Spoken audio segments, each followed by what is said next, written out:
Question है, शुरू करें सर। वह सबसे बड़ी प्राकृतिक संख्या, पहला एक शब्द आया क्या, प्राकृतिक। अब इसी पर क्वेश्चन आपसे पूछ सकता है कि सबसे छोटी प्राकृतिक बोलिए, और सबसे बड़ी अपरिभाषित होगी। एक से लेकर के जितनी बड़ी आप लिख सकते हैं वो प्राकृतिक है, लेकिन उसके बगल में शून्य जो है वो प्राकृतिक नहीं है, पूर्ण संख्या है। और कैसी है, सबसे छोटी पूर्ण संख्या है। अगर शून्य ना होती तो हमारी संख्या की जो श्रृंखला बनी हो ना बन पाती। जैसे हमें 10 का ज्ञान ना होता, 100 का ज्ञान ना होता, हम बड़ी नंबर नहीं लिख पाते। तो वह सबसे बड़ी प्राकृतिक संख्या जो किन्हीं भी लगातार आने वाली 4 संख्याओं के गुणनफल को सदैव पूर्णता विभाजित करती है। तो ऐसे प्रश्न का मतलब यह है कि हमारी प्राकृतिक संख्या कहां से शुरू हो रही है, एक, और लगातार कितनी संख्या गुणा कर। अब इसका क्या है गुणनफल, गुणनफल क्या आएगा, 24 आया। आया कि नहीं आया बोलिए। अगर आप एक को छोड़ भी देंगे, 2 से शुरू करेंगे, अब ये 24 भाई 24 से डिवाइड होगा कि नहीं, है कि नहीं। 24 से छोटा तो कोई नहीं हो सकता। अब ऑप्शन में 24 है कि नहीं है, 24 लगा लीजिए, आंसर इसका 24 आएगा। अगर कोई ये कहे कि हम 2 से शुरू करेंगे तो 3, 4, 5, अब गुणनफल शायद 120 हो जाएगा। कितना हो जाएगा, और 120 भी 24 से कटता है, पूर्णता विभाजित होता है। पूर्णता विभाजित होने का मतलब उसका शेष क्या आना चाहिए, शून्य। क्या आना चाहिए, 0। ये क्वेश्चन नंबर पहला था जो आपको सीट मिली थी, उसमें आपका आंसर सी होना चाहिए। क्या होना चाहिए, हाँ, जो लोग लिए हैं उस पर टिक कर लें। दूसरा ऑप्शन है, दूसरे क्वेश्चन में है, यदि 3 क्रमागत पूर्णांकों का गुणनफल 120 है, बताएं कि पूर्णांकों का योग कितना होगा। हाँ, 3 क्रमागत पूर्णांकों का गुणनफल कितना, 120। अच्छा, पूर्णांक जानते हैं कि नहीं आप लोग, मुख्यतः कितने प्रकार के होते हैं, 2 प्रकार के, धन पूर्णांक और ऋण पूर्णांक। और एक और है शून्य, वो भी पूर्णांक है लेकिन ना तो धन पूर्णांक है, ये भी जानिए, वो तीसरे प्रकार का पूर्णांक है। लेकिन यहां जो गुणनफल दे रहा है क्या, 120, ये आपको पॉजिटिव इंटीजर में है कि निगेटिव में, पॉजिटिव। तो हमको इस क्वेश्चन में सिर्फ इतना करना है कि इसका फैक्टर बनाना है। फैक्टर का मतलब गुणनखंड, लेकिन 1 से नहीं, 1 का बनाने की जरूरत नहीं है, क्योंकि 1 से आप जीवन भर किसी नंबर को डिवाइड करते रहिए, कभी आप एग्जैक्टली जो है कई बार करते रहिए, डिवीजन होता रहेगा। तो 2 से करेंगे, कितना आया, 60, फिर 2 से कर दें, फिर 2 से कर दें, और फिर 3 से कर दें। अब ये जो फैक्टर आए हैं इनमें 3 क्रमिक नंबर बनानी है। कितनी, अगर मैं इन दोनों को ले लूं तो 4 बन जाएगा, 5 इनको ले लूं और 2 तिहाई 6, तो ये संख्याएं क्या हो गई, 4 गुणे 5 गुणे 6। बोलिए क्रमागत हुई कि नहीं, 4, 5, 6 क्रमागत हैं कि नहीं, है ना। और इनका गुणनफल कितना आएगा, 120 आया कि नहीं। अब इसका क्या चाहिए, जोड़, तो इसको जोड़िए ना, 6, 4, 10, 5, आपके विकल्प में है आंसर, देखिए उसमें 15 लगा लीजिए। बॉस क्रमागत बनाना था, पहले फैक्टर बनाइए फिर क्रमागत बना सकते हैं आप उसमें। मैंने फैक्टर बना लिया तो हमको ये आइडिया आ गया कि अब हमको क्रमागत बनाना है। कैसा बनाना है? क्रमागत का मतलब एक एक बढ़ के, है ना, दो के बाद दो तीन चार ये भी क्रमागत है, एक दो तीन ये भी क्रमागत है, लेकिन गुणनफल 120 आना था, तो ये बहुत सारे लोग लगाए रहे होंगे, कुछ लोग नहीं लगाए रहे होंगे। तो दूसरा क्वेश्चन में क्या आ गया? हो गया। चलें आगे, हम लोग अब तीसरे क्वेश्चन पर चलते हैं। चलें, हटा दें। अगला क्वेश्चन देखिए, यदि x प्राकृतिक संख्या है, x कैसी है? प्राकृतिक संख्या है। मैम आप कल कहाँ थे? हाँ, हमको तो ऐसा लग रहा है कि आप कल नहीं थे। सही सही समझ रहे हैं ना, कोई बात नहीं। x क्या है? तो प्राकृतिक नंबर कहां से शुरू होती? 1 2 3 4 अप टू इनफाइनाइट। बड़ी से बड़ी लिख भी नहीं सकते और बड़ी से बड़ी पढ़ भी नहीं सकते।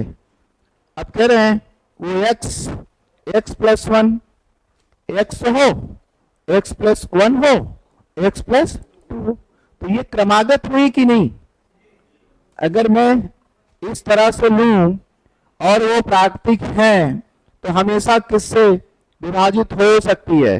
तो सबसे छोटी प्राकृतिक क्या है? और ये एक एक, और ये क्या हो जाएगी? 3। तो उसका मल्टीपल आंसर आ गया 6। आप लगा लीजिए सब लोग, ठीक है। क्वेश्चन नंबर 3 भी हो गया। किसी को कोई प्रॉब्लम? कोई प्रॉब्लम? रीना समझ में आ रहा है?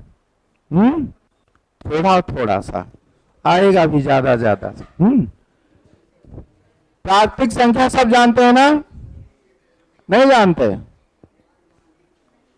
यक्ष का मान जब 1 लेंगे तो इनका पड़ोसी 1 1 2 और ये 1 धन 2 3। अब इनका गुणा कितना आ गया? तो अगर इस तरह से कोई भी ले लें तो हमेशा किससे कटेगा? अगर कोई ये कहे कि हम 1 ना लेकर के 2 लेंगे, कितना लेंगे? तो अब इसके स्थान पे जब 2 रखेंगे तो ये और ये 4। अब बताइए कितना हो गया? 24। तो क्या ये 6 से नहीं कटेगा? ये भी कटेगा। 3 ले लेंगे, 3 गुणा 4 गुणा 5 तो क्या आएगा? 60। क्या ये नहीं कटेगा? ये भी कटेगा। मतलब 3 क्रमागत प्राकृतिक संख्याओं के गुणनफल को हमेशा कौन काटेगा? 6 काट ही देगा, उसका ये गुण हो गया। चौथा है, हटा दें, समझ में आ गया? चौथा चले, रुक जाएं। सर ये कह रहे हैं कि x कोई प्राकृतिक संख्या होनी चाहिए। अब प्राकृतिक में हम 1 भी ले सकते हैं, 2 भी, 3 भी, 4 भी, कोई भी ले सकते हैं। लेकिन कैसे ले सकते हैं? पेपर में है, पड़ोस में देखिए, पहला x हो तो दूसरा पेपर में देखिए। सर आपके पास पेपर है? हाँ, तो सर को भी दिखाइएगा। और x प्लस 2, तो पहली प्राकृतिक संख्या क्या है? 1। मैंने 1 लिया तो यहाँ 1 क्या हो गया? 1 1 2 हो गया, और यहाँ क्या? 3 हो गया, और सबको गुणा कर दिया तो क्या आया? 6। तो 3 क्रमागत प्राकृतिक संख्याओं के गुणनफल को हमेशा 6 विभाजित करेगा। कोई 3 क्रमागत ले लें, कोई 3। अभी जैसे 1 ना लिए होते, x के स्थान पर क्या लिए होते? 2, तो ये क्या हो जाता? बोलिए, तो ये क्या हो जाता? गुणा करने से क्या था? क्या ये 6 से कट रहा है? अगर ना लेते 2 3 ले लेते, 3 दूसरा 4 अगला 5, तब भी कितना आता?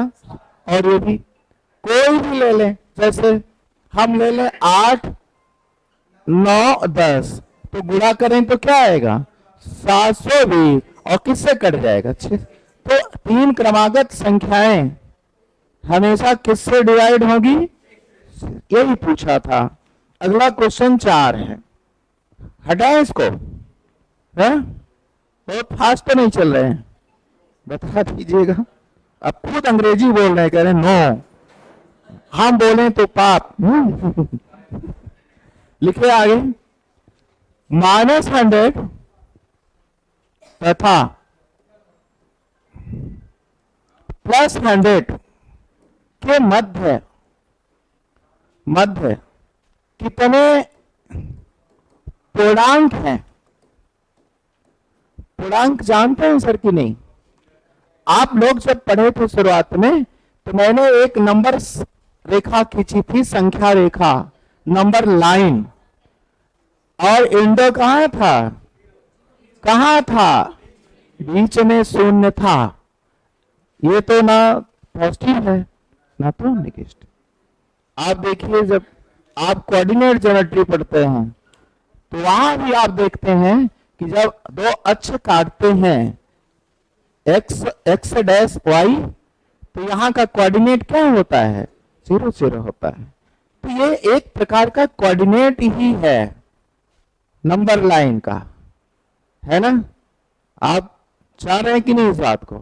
अब इधर पॉजिटिव इंटीजर और उधर नेगेटिव इंटीजर, तो शून्य पहले नहीं आया था। हम सभी लोगों को +1 +2 ऐसे धनात्मक संख्याएं पता थी, है ना? और इधर क्या थी? -1 -2 -3 -4। -4 बड़ा है कि -3? ये ऋणात्मक संख्याओं में कौन बड़ा है? शून्य से लेकर ऋण 4 तक कौन बड़ा है? नहीं, 0 बड़ा है। शून्य से लेकर ऋण 4 तक कौन बड़ा है? एक आदमी के पास 1,00,000 का कर्ज है, एक के पास कोई कर्ज नहीं, कौन बड़ा? 0 वाला। तो इस तरह से, और इधर भी अनंत, क्या इसको अब कहा जाता है? अपरिभाषित।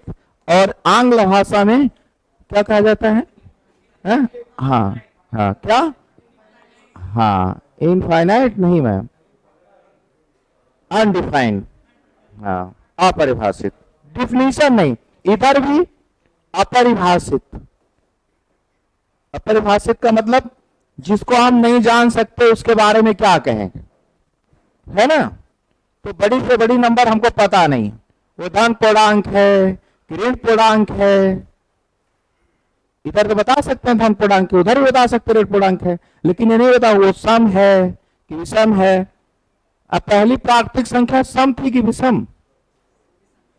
बोलिए, अब थोड़ा थोड़ा दिमाग लगाइए। विषम।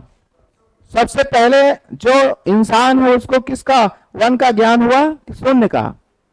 1 का। तो चलिए, अब प्रश्न है, माइनस क्या था? 100 और किस कहां तक?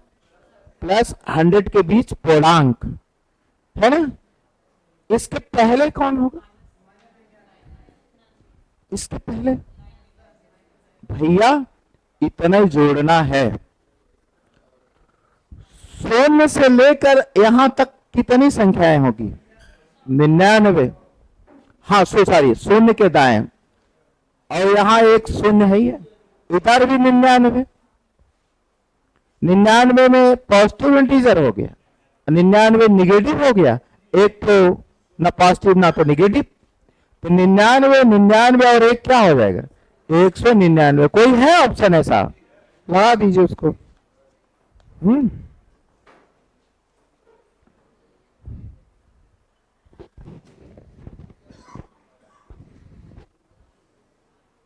आया समझ में? ये संख्या रेखा है। एक कोई बात नहीं सर, कोई बात नहीं, अब तो आ गए हैं ना। बाहर जाएंगे अभी? क्या करना है इसको?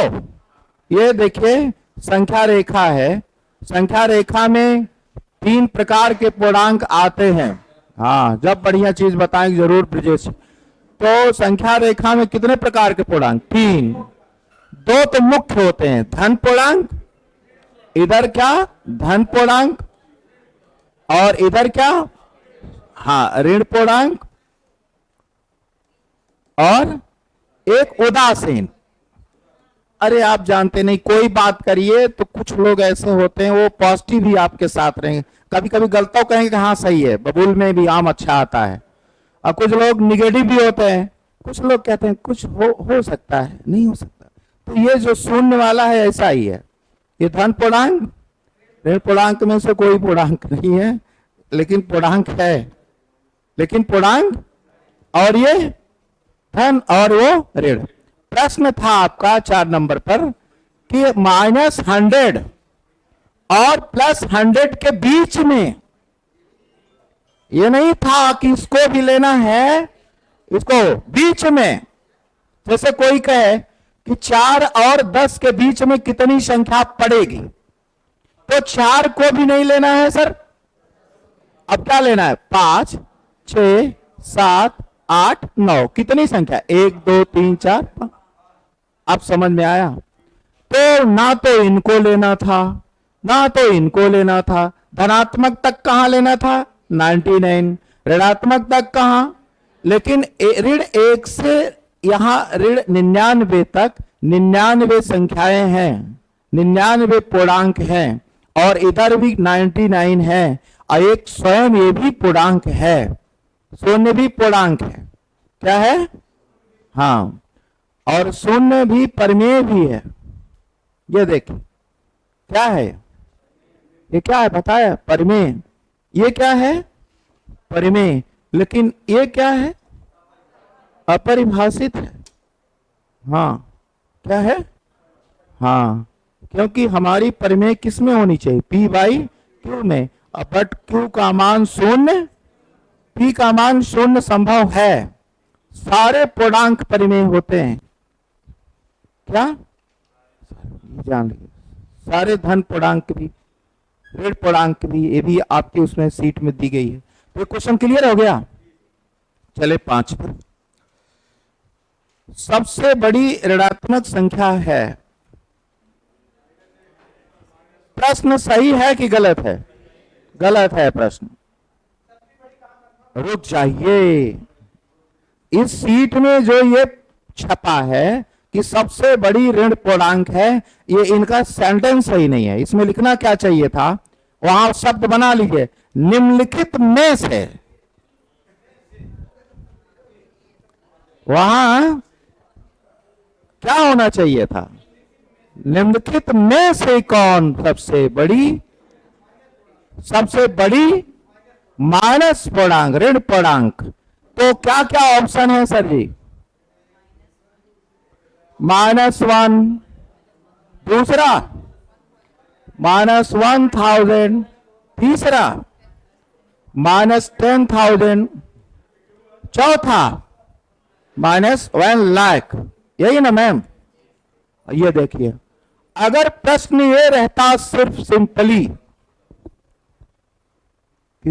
ऋण में सबसे बड़ा ऋणात्मक संख्या तो अपरिभाषित हो जाता, लेकिन यहां सही क्वेश्चन बनना ये चाहिए था, निम्नलिखित में से। क्या दिया उसमें, ऋण पूर्णांक, यही दिया है क्या? तो कौन आएगा, ऋणात्मक का मतलब ऋण के साथ कौन बड़ा है, ऋण के साथ जब करेंगे तो यही बड़ा है। लेकिन अगर ये आता कि इसमें सबसे बड़ी संख्या कौन सी, अब आपका ये आंसर हो जाता। जब ऋण के साथ कौन बड़ा है, ऋण के साथ ये छोटा है और ऋण के साथ ये बड़ा है, ऋण के इतर नहीं, ऋण के साथ कौन बड़ी नंबर है, ऋण के साथ ये है। लेकिन निष्पक्ष रूप से जब प्रश्न बनता इनमें से कौन सबसे बड़ी है, तब आपका ये आंसर ना होके तब ये होता। ठीक है, है?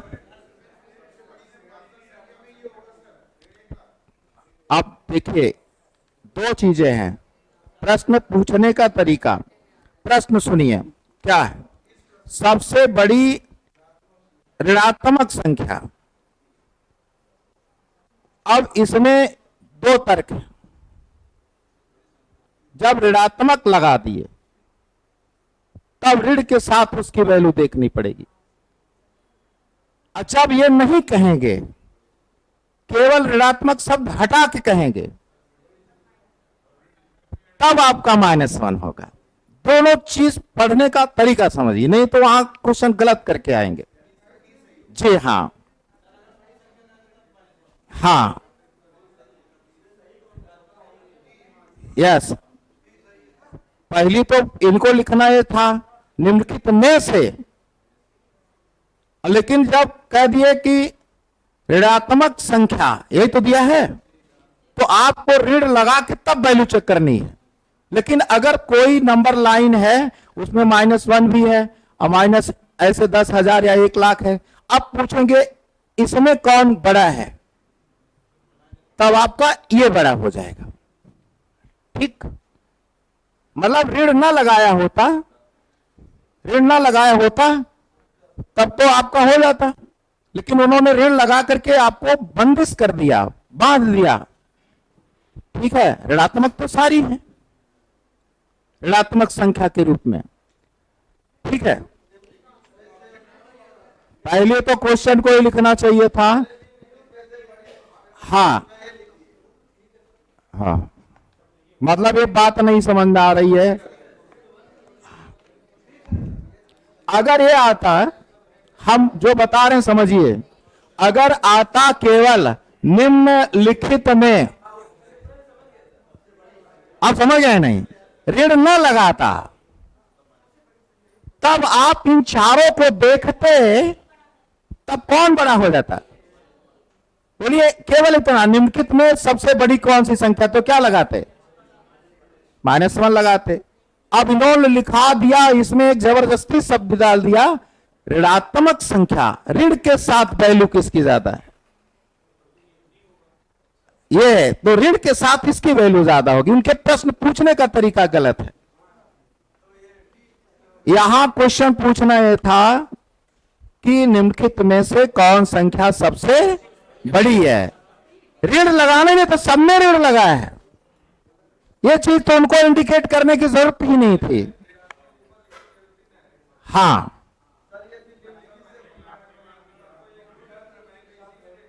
जी भाई, अगर हम सबको पॉजिटिव कर दूं, अब कौन बड़ा हो गया? अब सुनिए, अब आपके काउंटर हो रहा। अब बताइए सबसे बड़ी धनात्मक संख्या कौन सी है? अब आ गया कि नहीं है? अब मैं ये धन हटा के ऐसे कर दूं, सबसे बड़ी ऋणात्मक में हो गया। लेकिन अगर ऋण धन के निरपेक्ष मान में पूछता कि इसमें से कौन बड़ा है, तब आप वही -1 बताते। असीरो होता तो वो हो जाता। चलिए आगे चलते हैं।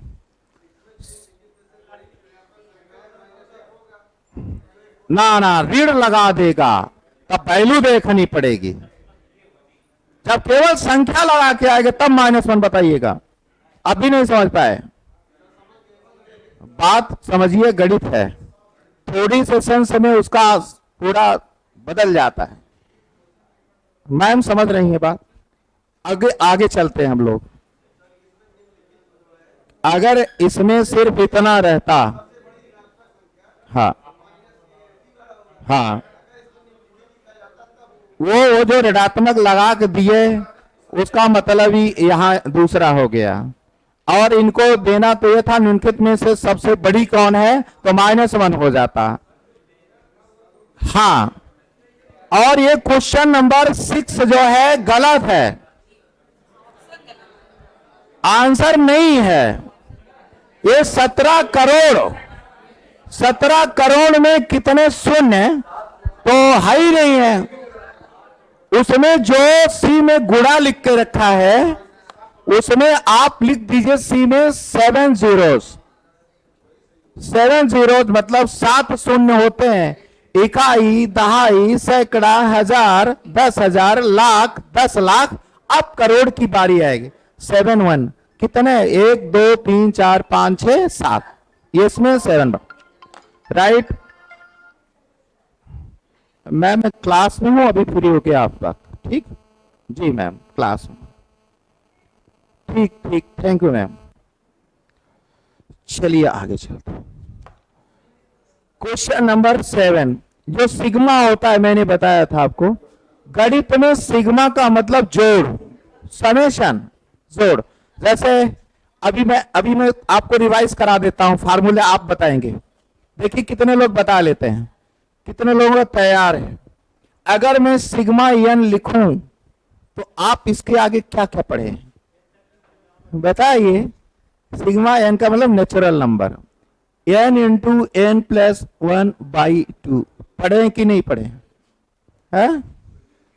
कोई नहीं पढ़ा है? अच्छा, यही बराबर एक और पढ़े होंगे, नहीं पढ़े हैं? और एक जो और इंटर तक की किताबों में आता है, अब प्रीति मैम बताएंगी, क्या ये भी है? ये है, यही हम लोगों को पढ़ाया गया था, ये हम लोग जबरदस्ती पढ़े हैं। ठीक है। हाँ, ये प्राकृतिक संख्या जोड़ने के सूत्र हैं, कहीं इसकी जरूरत पड़ती है तो कहीं उसकी पड़ती है, इसकी भी पड़ती है, लेकिन अभी नहीं पढ़ी तो इसलिए नहीं बताया। ठीक, ये अगर मैं ऐसा लिख देता सिग्मा एन स्क्वायर, तो मतलब प्राकृतिक संख्या का वर्ग, 1 का वर्ग, 2 का वर्ग, 3 का वर्ग, धन डॉट डॉट धन 10 का वर्ग, क्या, क्या?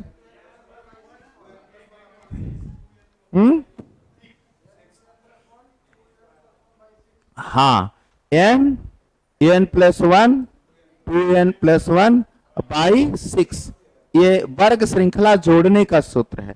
अगर मैं आपसे कहता एन क्यूब बता दीजिए तो, हाँ, एन क्यूब, 2 क्यूब, देखो मैम को याद है, धन्यवाद मैम, बहुत बढ़िया। तो क्या सूत्र बनता? इसमें एन का मान 10 रखते, इसमें भी 10 रखते, तो क्या सूत्र बनता बताइए मैम? वही वही जो आगे वाला सूत्र है। हाँ, n+1, ये बटा 2 है ना, इसको स्क्वायर ब्रैकेट स्क्वायर लगा दिए, क्यूब वाला बन जाएगा ना। अच्छा, क्या ये भी पता है आप लोगों को, सिग्मा एन सम, n×n+1, क्या ये भी पता है सिग्मा एन विषम, केवल n स्क्वायर। ये प्राकृतिक संख्या में श्रृंखला जोड़ने का सूत्र है, इसके आगे भी आपको बहुत सूत्र पढ़े हैं। तो क्वेश्चन नंबर 7 तक हम लोग देख चुके हैं, 8 देख लिए। अच्छा, 8 चला गया है, कहीं कहीं विचरण कर रहा है, इसमें नहीं है, वो कहीं और अन्यत्र चला गया। चलिए आगे, किन्हीं दो क्रमागत पूर्णांकों के वर्गों के बीच का अंतर हमेशा उनके योगफल का बराबर होता है, तो जानते ही हैं। प्रश्न है 9, पढ़िए सब लोग। किन्हीं दो क्रमागत पूर्णांकों के वर्गों के बीच का अंतर बराबर होता है। पूर्णांक जैसे पॉजिटिव रखिए, 1, 2, 3, ये क्रमागत है कि नहीं है? 1 का वर्ग और 2 का वर्ग अंतर बताइए, 3, कितना? 3। ये हमेशा घटाने पर विषम भी आता है, घटाने पर क्या आता है? जैसे जैसे 2 का वर्ग 4, 1 का वर्ग निकल गया तो 3 ही तो आएगा सर। अब 3 का वर्ग और 4 के वर्ग में अंतर ले, अंतर का मतलब रेड में नहीं, जो अंतर होता है वो निरपेक्ष मान होता है। क्या होता है? बड़े में से छोटा घटाइए, नहीं पहले में से दूसरा घटाइए। गणित में उसको घटा देंगे तो ऋणात्मक आ जाएगा, बस अंतर कह रहा है। क्या कह रहा? अंतर हमेशा निरपेक्ष होता, ना तो धन पूर्णांक। आगे बताइए, 16 में से 9 गया, ये देखिए 2, 3 वाला नहीं किए क्या? वो भी कर देते, चूक हो गई हमसे, फिर कर देते। 2 का वर्ग और ये जो टेढ़ा कर रहे हैं या अंतर का है, 3 के वर्ग से 4 वर्ग, 3 के वर्ग मतलब 9 से 5। ये बताइए सम है कि विषम? ये क्या है? अब फिर 3 का वर्ग अंतर 4 का वर्ग 7, ये सब विषम आती हैं। और एक चीज, जो बेस होगा उसके जोड़ के 2 1 3 2 3 और 4 7। ऐसा इसलिए होता है कि अगर मैं आपसे कहूं a² - b², तो आप कहोगे ए प्लस बी और इंटू ए माइनस बी। मान लीजिए ये 3 है और ये 2 है, तो 3 2 5 हो गया, और 3 में से एक गया तो एक ही आएगा ना। तो हाँ, 3 में से 2 गया, एक ही आएगा ना, तो 3 2 5 तो आएगा। ऐसा है, इसलिए इसका मान 1 हो जाता है।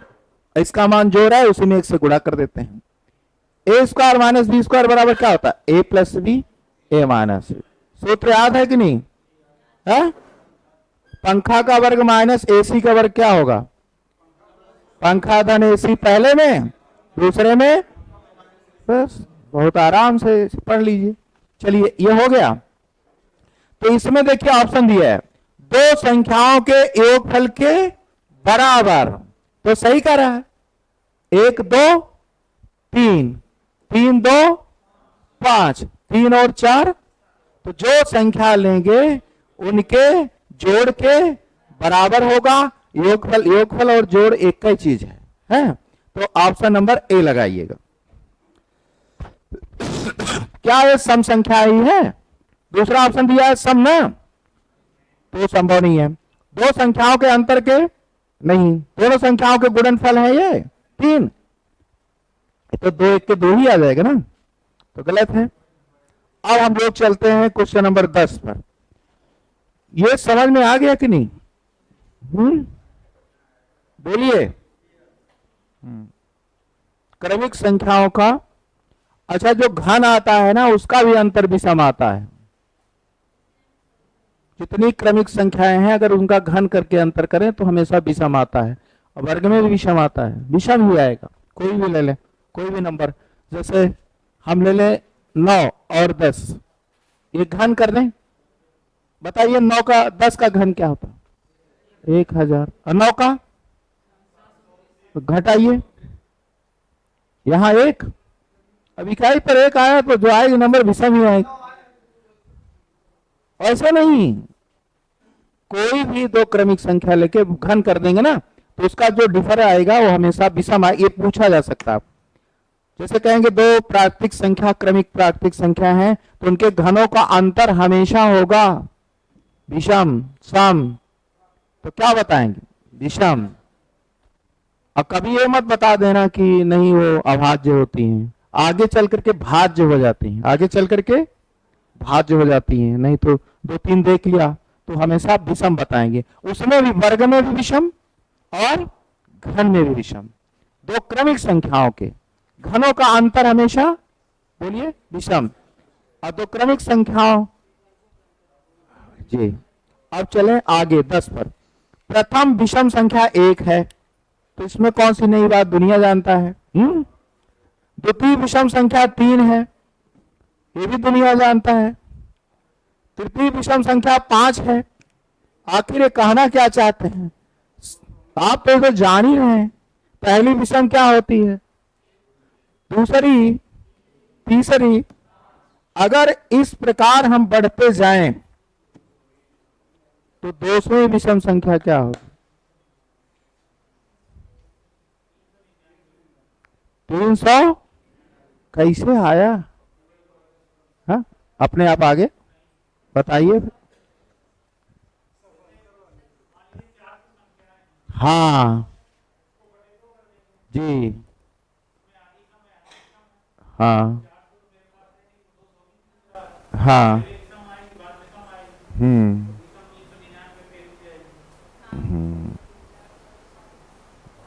नहीं समझ पाया।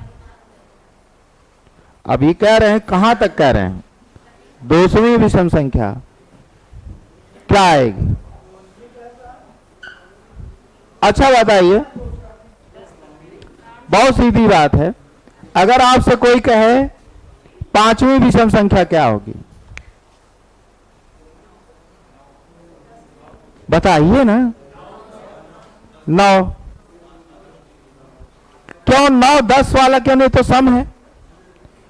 और क्यों 9 पर आ गया? क्योंकि हम जो संख्या सीरीज शुरू करते हैं, 1 जो होता है वो हमारी क्या है? अब बताइए 200वीं क्या होगी, बोलिए।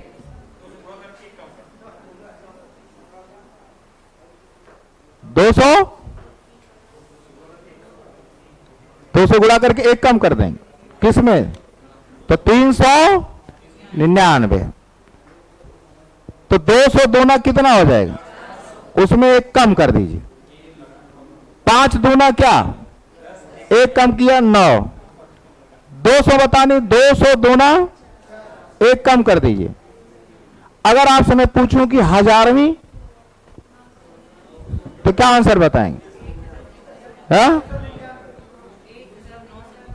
तो जो बोलेंगे उसमें किससे गुणा करेंगे और फिर कितना घटा देंगे? आ गया?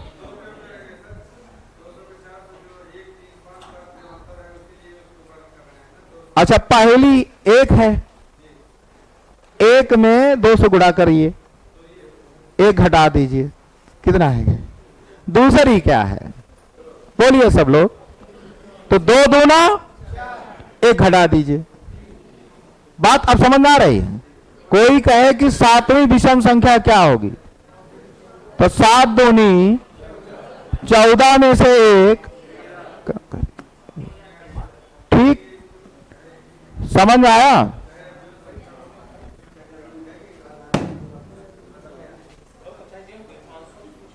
अगर हम ये कहते कि सम 200वीं सम संख्या, तब इसमें घटाना नहीं है, केवल गुणा करना है। किससे? 2 से। जैसे कहेंगे हम पहली सम संख्या बताइए, तो क्या आप जानते हैं? 2।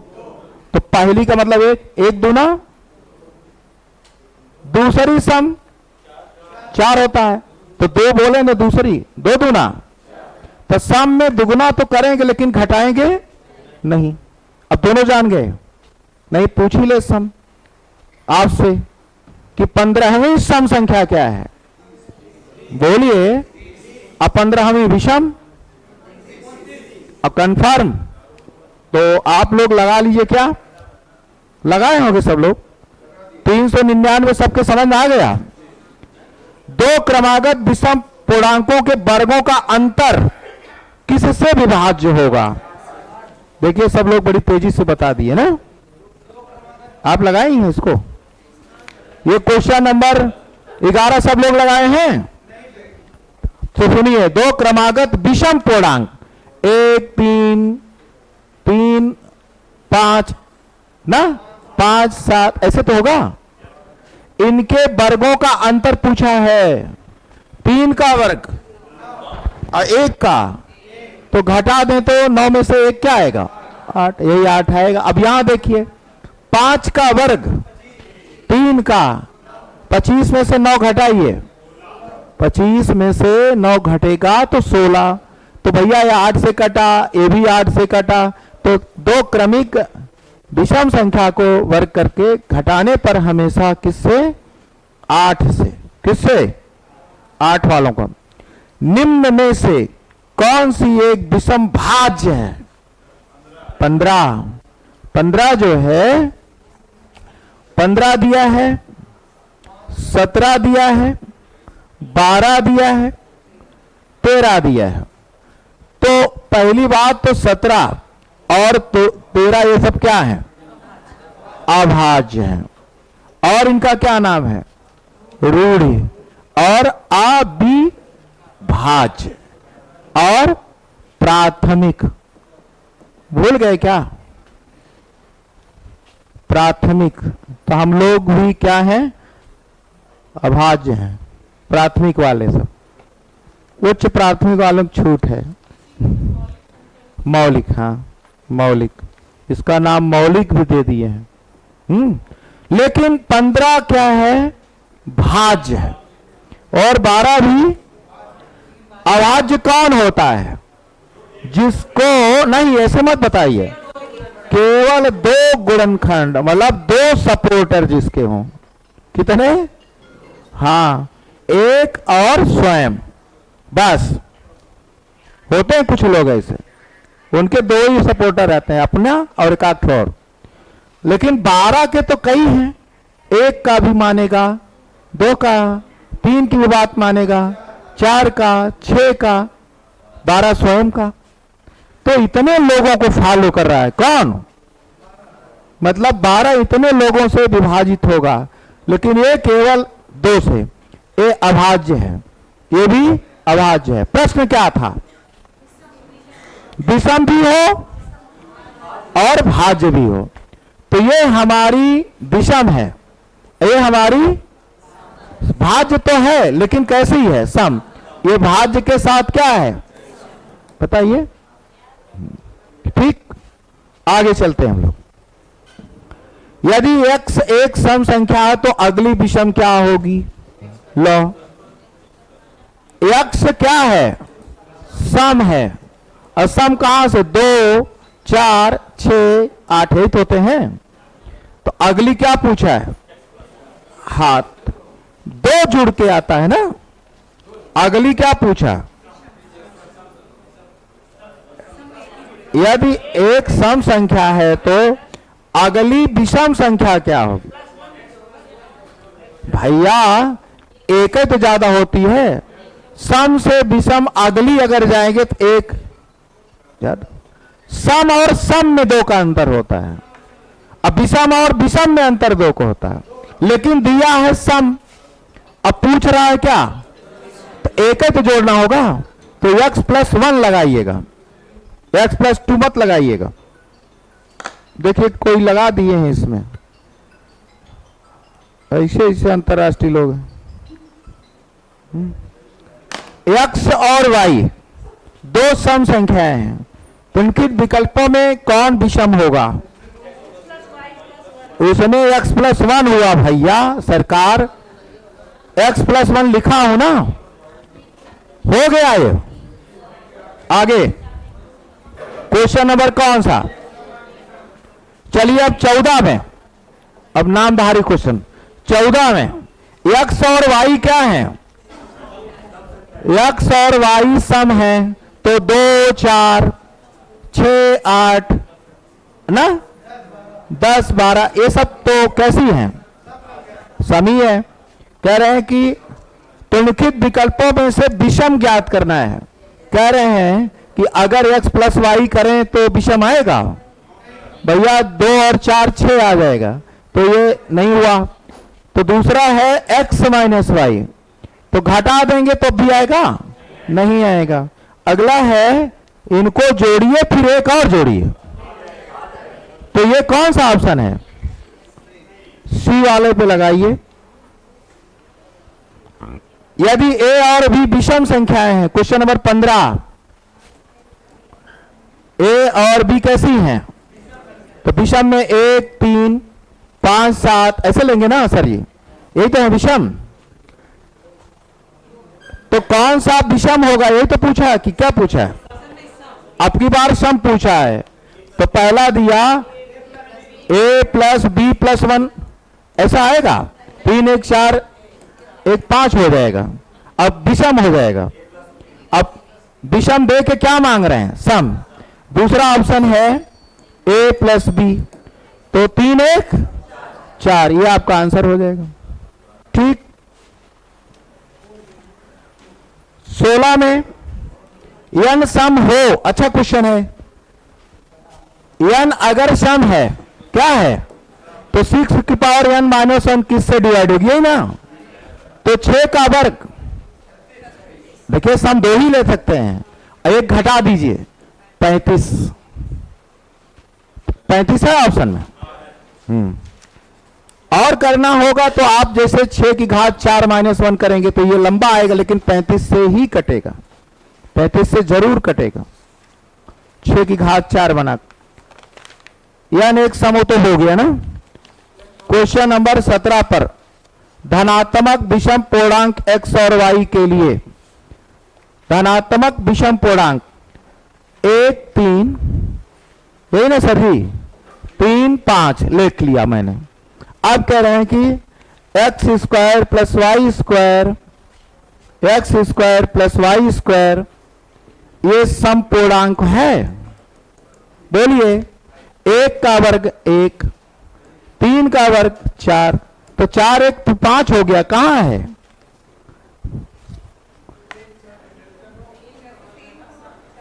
अच्छा क्या क्या था? अच्छा 3 का है, 9 है सारी, तो 9 1 10, क्या मांगा है? सम। तो वहां तो गया है। हाँ, तो ये पहला वाला सही निकल रहा है। दूसरा क्या कहा है? हाँ, x square plus y square किससे?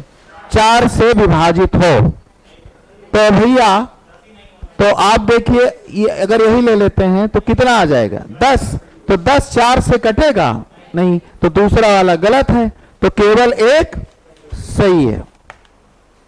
और मौलिक संख्या पूछे हैं, देखिए कौन सी मौलिक संख्या अभी मैडम बता रही थी ना, तो 2 मौलिक का मतलब, हाँ तो 2 है ना, 2 मौलिक भी है और इकलौती मौलिक संख्या, मतलब इकलौती अभाज्य संख्या सम वही मौलिक, रूढ़ भी है सम भी है। ठीक, ज्यादा घंटी लगा दी है क्या? सबसे छोटी 2 अंकों की सबसे बड़ी अभाज्य संख्याओं का अंतर। अच्छा बताइए, 2 अंकों की सबसे बड़ी अभाज्य और 2 अंक की छोटी, अंतर पूछा कि घटा दीजिए, तो है विकल्प में। अब देखिए सब जल्दी जल्दी आएंगे। 50 और 100 के बीच अभाज्य संख्या है। अब हमको बताइए एक तरफ से सब लोग, 100 तक कितनी अभाज्य बताया था मैंने? 1 से 25 तक, अब 25 से 50, अब 50 से 75 है, और 75 से 100, और ये क्या पूछे हैं? 50 से 100 तक। हाँ, 50 के पहले 15 होती हैं, अब 50 के बाद